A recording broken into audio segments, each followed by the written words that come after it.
That's another big one. Okay, let's just preface this with the image that you're going in early season, right? Let's have a normal to heavy winter where there's lots of snow. In May, you probably will not see most of your lakes and creeks. Matter of fact, you won't see any of your lakes unless they're down below snow line. And then you might see some of it. You'll see icebergs floating around and stuff like that. But up higher, realize that what happens in the Sierra, and I have to paint this picture every time, but it's good for you to stick it in your head. It's not like back east. It's not like in some areas where your lakes will skin up with ice and all of your hockey fanatics will go, oh my God, get out there and play some hockey. It's great ice. You know, the ice is good today. No, what happens in the Sierra is the lakes will skin up with lots of ice. Maybe that ice is 4, 5, 6 inches thick. But then it gets 20 feet, 40, 50 feet of snow, which percolates and consolidates down to 10 or 20 or whatever. And what happens is all that snow weight pushes down on the ice to where it breaks. The water of the lake backfills up through the crack and saturates the snow, and then it refreezes. So what you have on top of your lakes is 3 or 4 feet at least of soaking wet, frozen solid surface with maybe a powder top, maybe, you know. So when you're walking on a lake and say for example, I'm gonna stay here for a second and then move on. You need to find water. You don't have any water. The creeks are all covered. The lakes are all covered. What do? Find a lake and dig in. And you're going to find that over the course of the process of digging in, creating a hole, digging down, you may go through 2 feet at least without any kind of water percolation, any kind of water presence at all. So you're going to go down a couple feet, the length of an ice axe, before you start seeing a discoloration in the white snow to where it turns into kind of a light blue or a light green. And then you know you're getting closer to the water. So you keep digging a little further. So this is just to paint the picture that lakes are really thick of frozen, wet snow.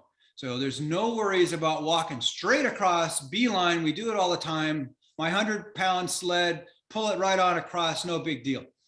As the lakes thaw, come June into July, depending upon the intensity of the winter, you know, drought, normal, or heavy winter, when they crack out, how they thin, the effects of wind and so forth will happen then. You're going to miss all of that. You don't have to worry about all of that unless you have a drought winter and you get up there and the lakes are thin to begin with, in which case just always rule to the safe side and walk around the lake.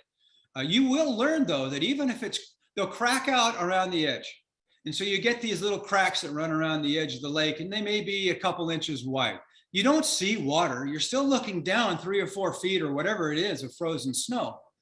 But it's disconcerting to most people because they think it's like ice. Oh my God, it's going to break. I'm going to go out past the crack and I'm going to fall in. And it doesn't happen.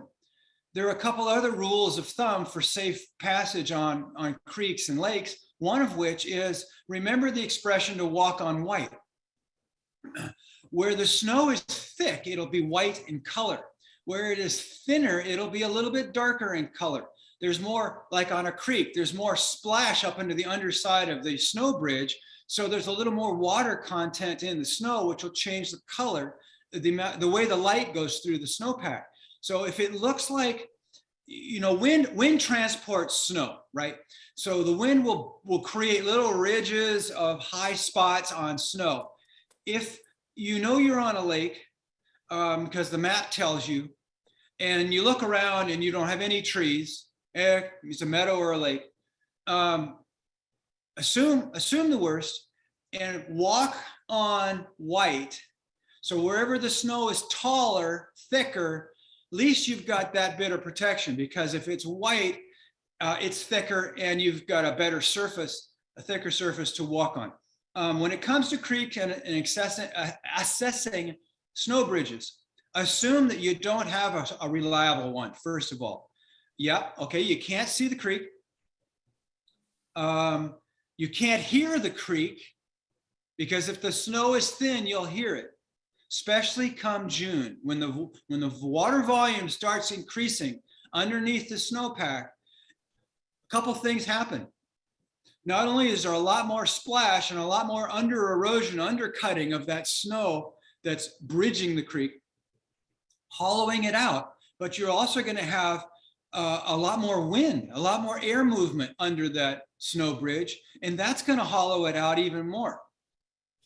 So with those factors happening on the underside, assume that that's going on and you can't tell.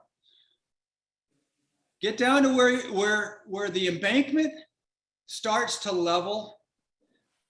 Where it's level is where the creek is, and it'll be very obvious. You'll know as soon as you get there. Stand back a little bit and listen. Assess it by ear. Move forward and jump up and down while you know you're still on rock. If it's going to crack, if it's going to break, you want to be able to be on the snow that lands on the rock.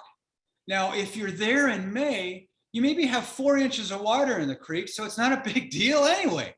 But rule of thumb, general practice, test the damn thing before you get into the water zone.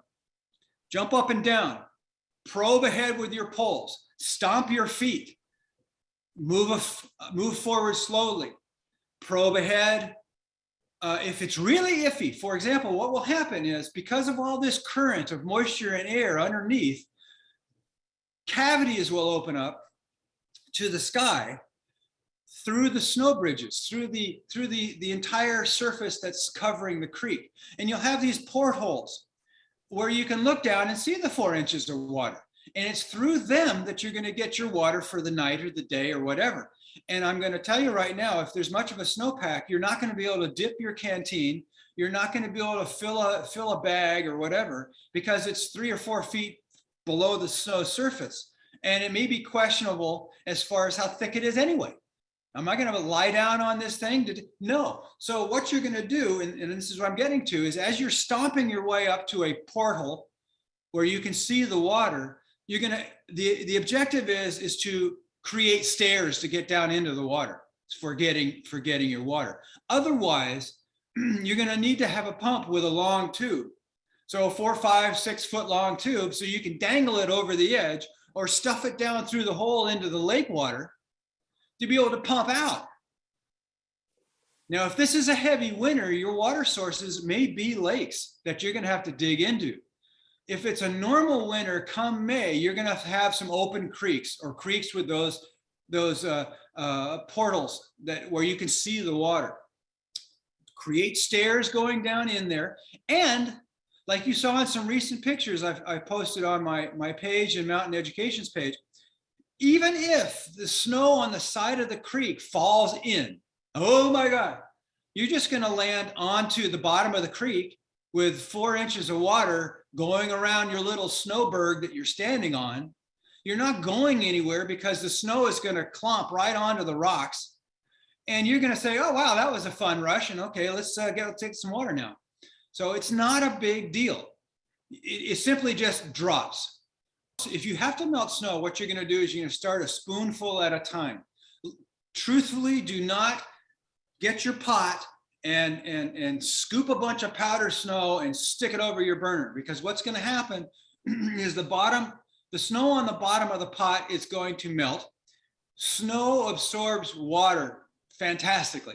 The water on the bottom of the pot is going to be absorbed by the snow above it, and you're going to have this air cavity on the bottom of your pot that's going to burn the pot.